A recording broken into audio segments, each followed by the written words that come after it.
down the shorts and the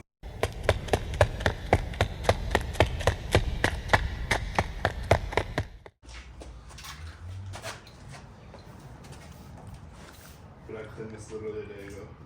Stop parking outside, man. Yeah, I gotta stop that. All right, so tell us about how you started with this car. All right, so a lot of people that know me from my original handle, which was Sinpai 2.5i, which hints at the fact that I had a Impreza before I had the STI. When I was, I want to say 19, I was looking at cars. Ever since I had a car, I was always into like, you know, could I put a tablet in it? Could I, you know, make it more comfy for me?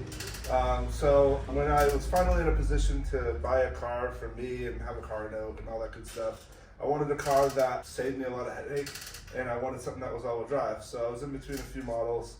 I was in between a RAV4, a Subaru, the Subaru Impreza, and I want to say that there was an all-wheel drive Accord or Mitsubishi at the time. I was like, you know what? I know a lot of people riding around in Imprezas. I was like, as a kid, I was really into a video game called Dirt, and I saw the Impreza hatch, and I really enjoyed how it looked. It wasn't the STI, so it wasn't the same. I really enjoyed how it was honestly what got me the most, and what still gets me the most about these cars are the rear taillights. I just love the way that they're set up.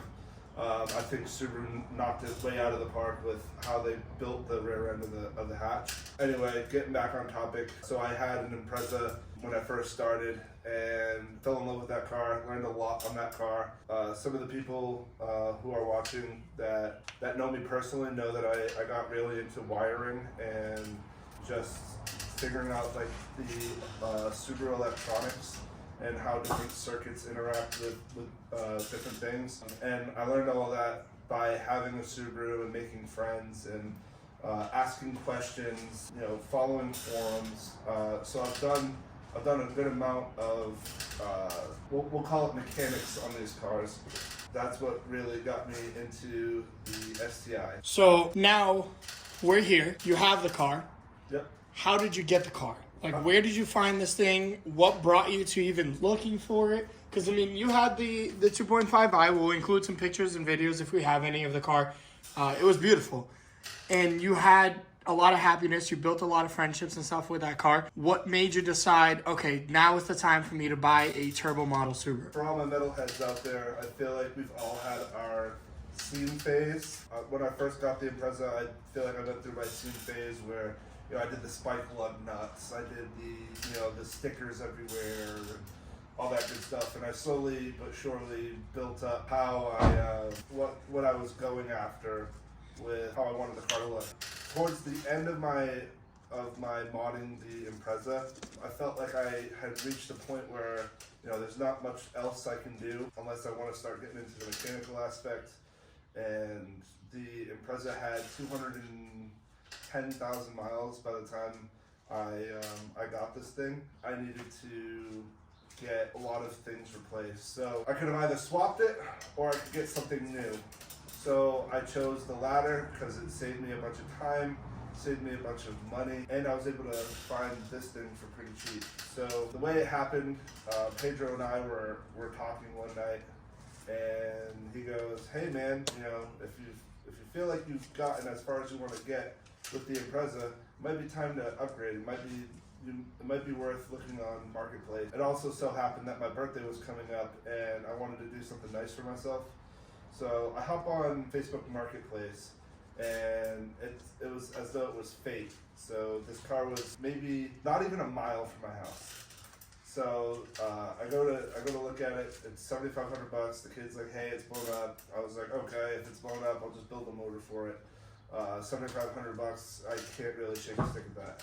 It was 2020 when this was happening. It was just the right time. I called up my insurance company, and they were able to get me a small loan because I didn't have any cash right up front.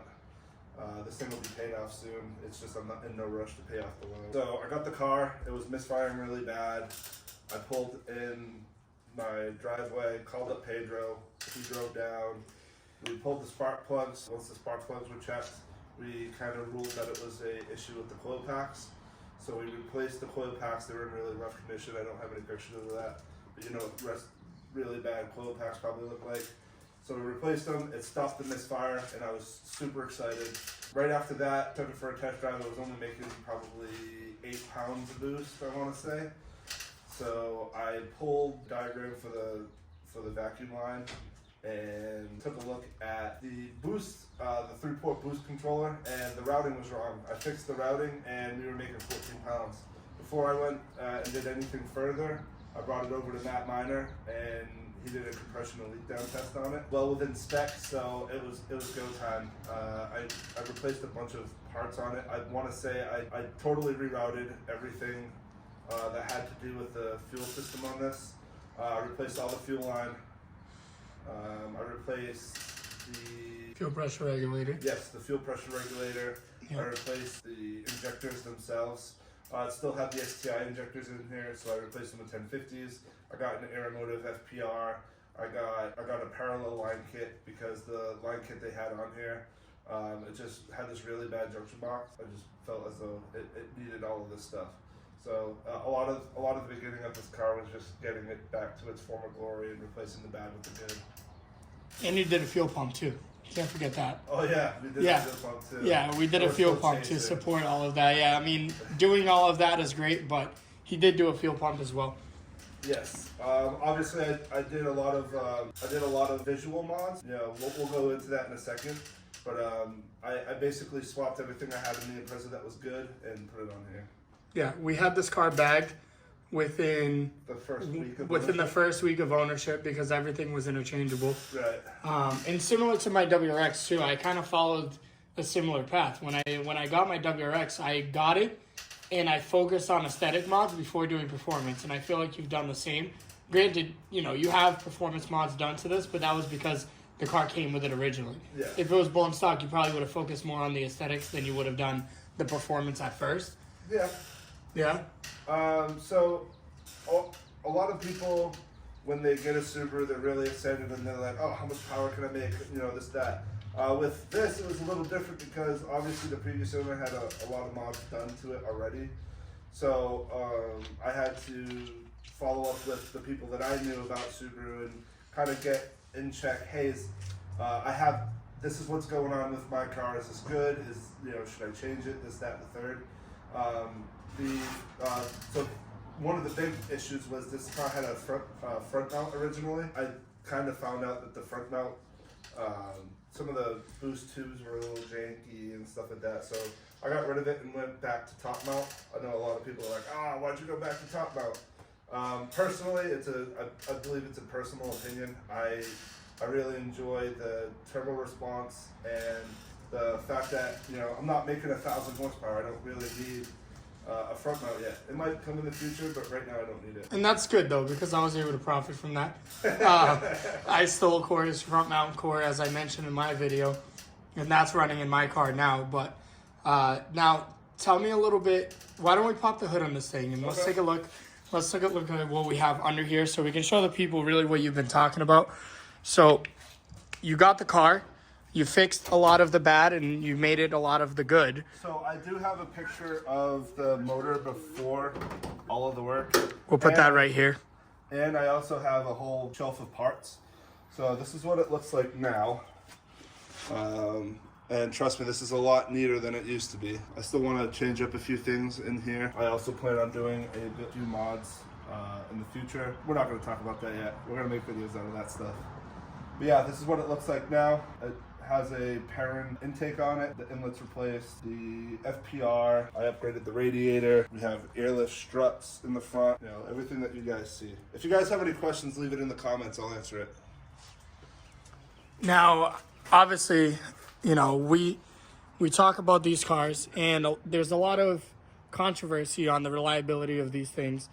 Granted, I do see one of the most important key factors, which is right over here. I just showed you guys a second ago in the corner.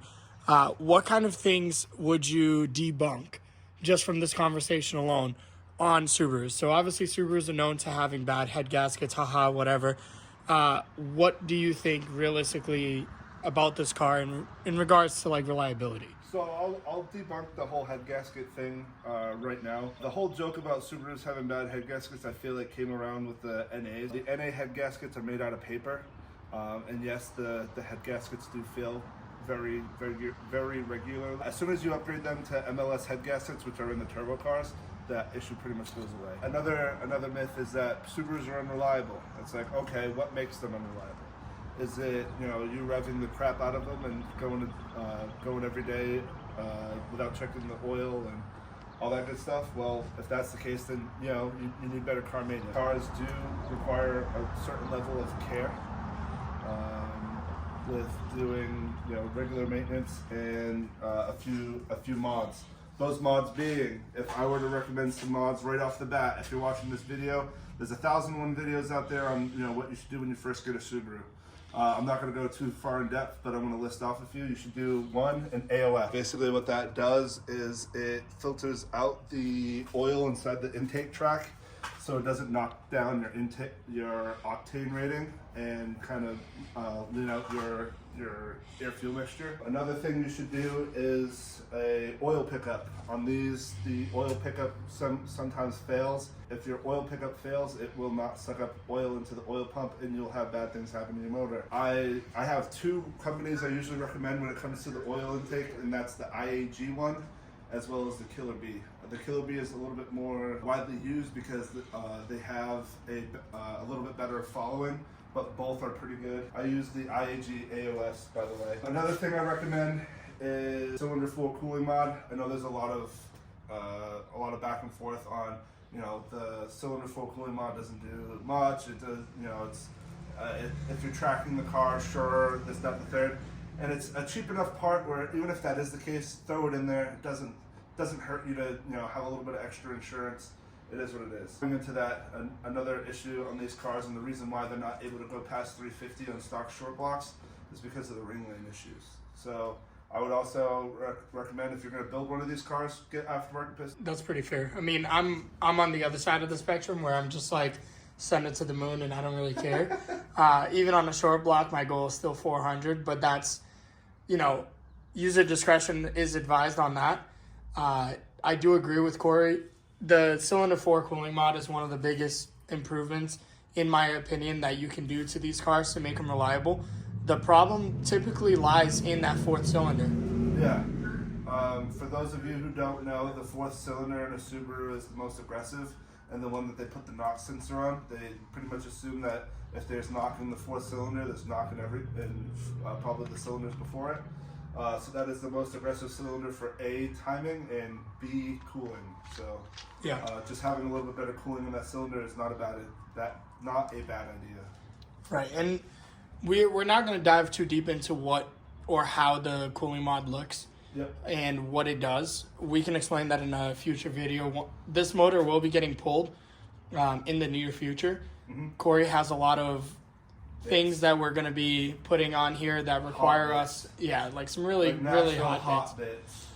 If you guys watch the video that is, I think we labeled it as like, don't watch this video or something like that. That video, we kind of dove into a little bit of what he's putting in here. We'll touch base on that a little bit more. Now, tell me, so now that we've got the performance side of things out of the way, what do you have going on here aesthetically? Because obviously this doesn't look like your everyday GR. All right, so this is probably my favorite part about the car. So when I was building this car, just highlighting back to the beginning of this video, I fell in love with dirt racing and started falling in love with the JDM scene. So when I was starting to build this car, I was really into the JDM market. So on the front end of this car, we have a charge speed lip. The charge speed lip is a pretty pricey one. It was the only one where it kind of covered half of the bumper, and I really like that. It kind of changes the whole front look of the car. It also wraps around to the sides with the charge speed side skirts. If you're looking for these for your car, it's called the Charge Speed Half Type. The only thing that isn't Charge Speed is the rear spats. So the rear spats are an RPG carbon spat. I might change that to Charge Speed spats at some point when I wrap the whole car or paint it or whatever I feel like doing. And in the very rear, and you might not be able to see it, there's an R209 or 206, I forget the number, style rear diffuser. And I think that ties in the rear end very nice. It's very clean. When I was building this car, I wanted it to look as though you could roll into like a aftermarket Japan tuning shop and roll out, and I really wanted it to be period specific. So that's exterior wise. Everybody and their mother has this wing if you have this Subaru. I really like the wing. A lot of other people really like the wing. Car's really dirty right now. Sorry about that. I also, if you notice, the rear window has a sticker on it. I don't really like running stickers on my cars. I'm kind of experimenting, so that may or may not stay. We have the ABS. Like the sleek rain guards. Sleek rain guards, sure. I really like, how sleek they are and to the car they are. So that was really cool. The wheels, I really like the CR Kiwamis. They're great. They're a great wheel.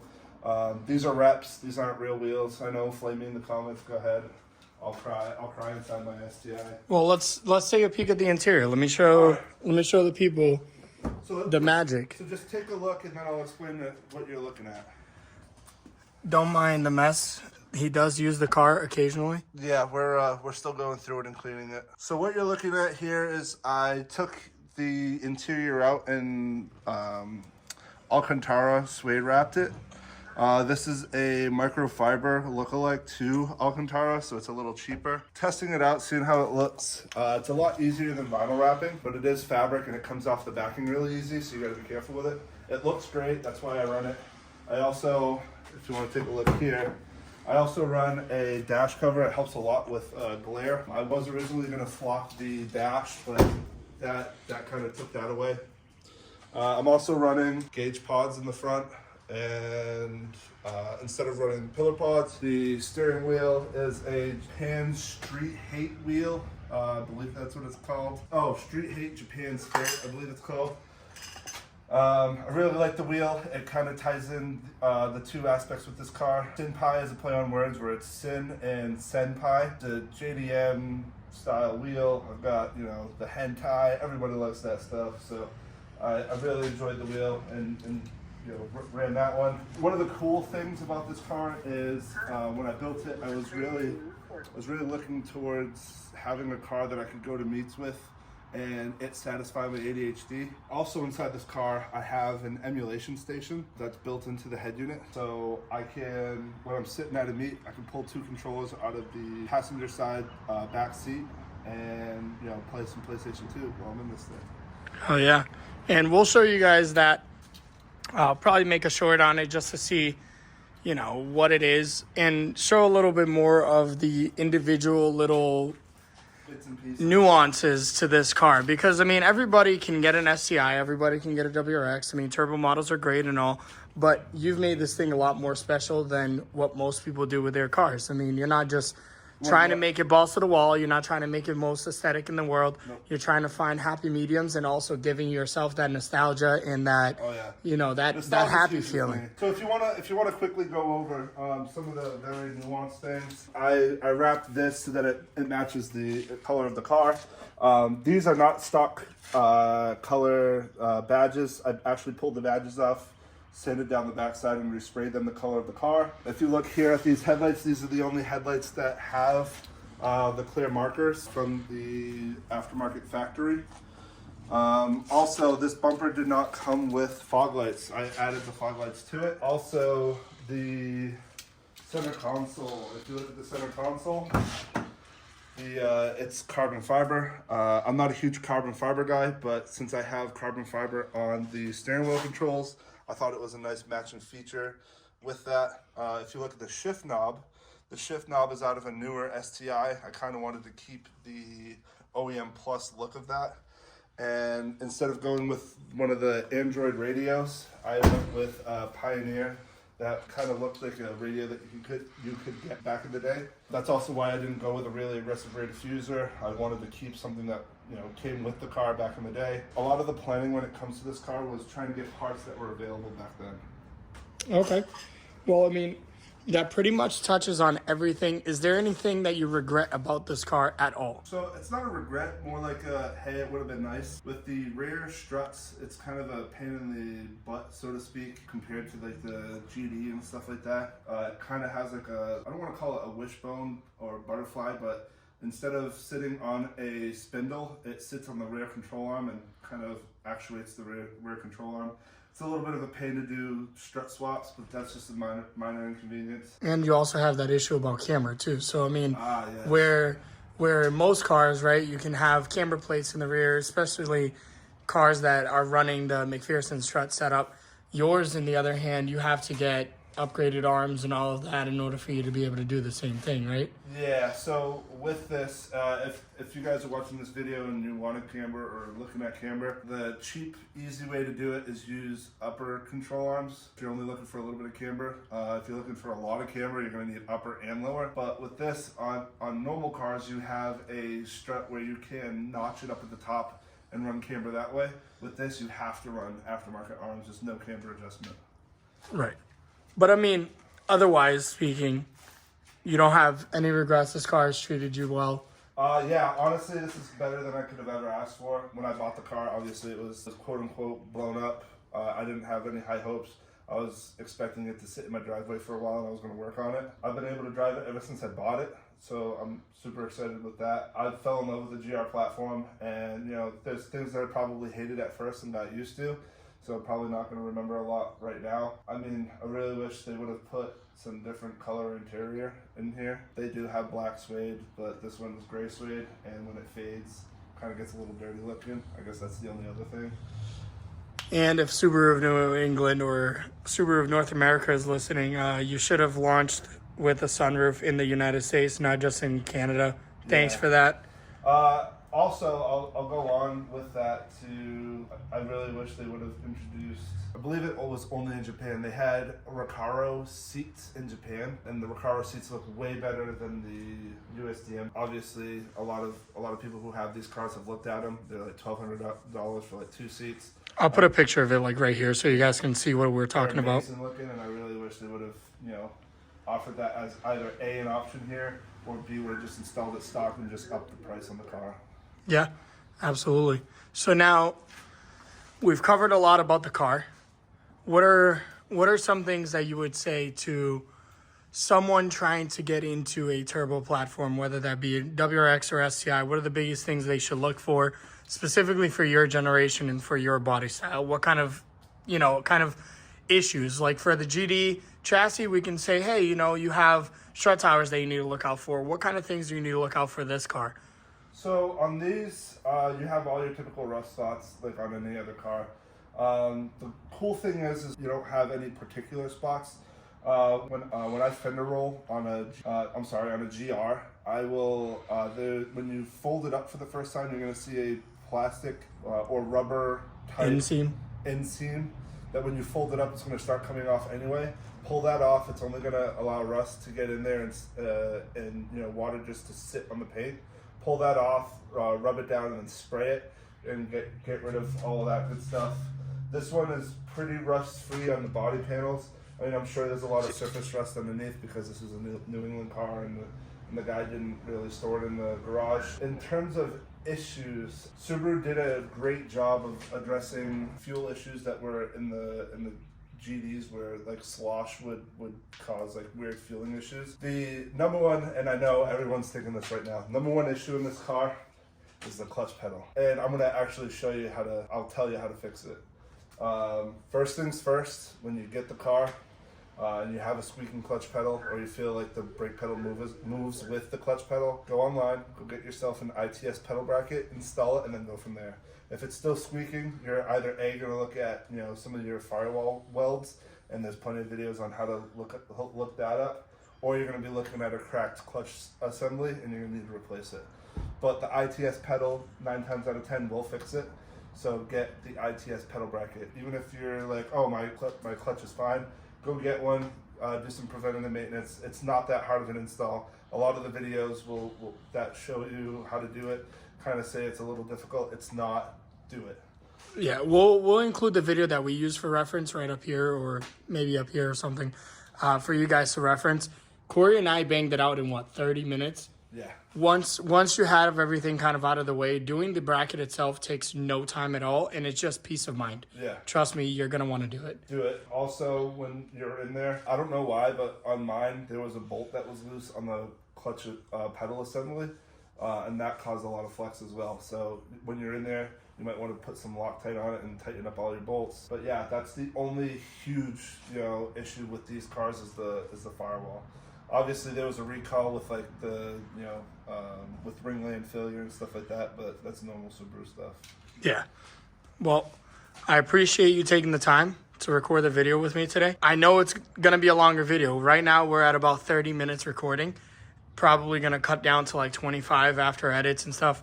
But yeah, I mean, we wanted to give you guys all of the information on this car. It's been on the channel for a little while, and we've given you, brief glimpse at the car, but we've never really explained and dove deep into what makes this car special to Corey and what made this car really his. You won't find anything like it. I believe strongly that you're not going to find another STI in this condition, in this shape, looking the way that it does, like his does. And I want to, I'll go out on a limb and say there's not a lot of people with this, aero setup. I personally haven't seen many. The only other person I've seen with it is in California. So we're the East Coast version of that guy, but better, but better. But yeah, no, guys. We appreciate you watching. I know it's longer, it's a little bit long-winded, but we wanted to give you all the information. Corey is very passionate about this vehicle, as he should be. This is a huge accomplishment. It's a huge car to have, and you're 28. Yes. So 28 years old with an STI in this condition, in this state, in the way it is. It'll always be my car unless somebody smashes it or, Yeah. whatever. Hopefully that doesn't happen like it did with the Impreza. Sad truth, but in reality. So guys, Corey, take it away. Thank you guys for watching. I'm a YouTuber, but not a YouTuber, so to speak. Sorry if I say a lot of ums. Sorry if I, didn't highlight on an aspect that you wanted me to go into. If that happened, please leave a comment and I'll answer it. But this is my car. I'm really passionate about it. I am the first person to, if you ask me a question, I'll do my best to get an answer for you. So please, if you're looking at buying one of these cars, or if you have one and have a question, feel free to reach out or leave a comment. And I literally can't say enough. Thank you guys for taking the time to watch this video. It means a lot to us. So on that note, that's going to do it for today's, I guess, monologue, intro, or I guess you could say interview about this car. Yep. Make sure you guys like, comment, subscribe, and hit that bell thing, right? Hit the bell thing? Yeah. Hit the bell thing. Absolutely. If you don't hit the bell, then you can't see our latest video when they come out. And everybody knows that if you see a video when it first comes out, you're the cool guy. You get to tell all your friends. So be the first person in your friend group to know what BYO Builds is up to. Hell yeah. On that note, you guys take care. Thank you guys.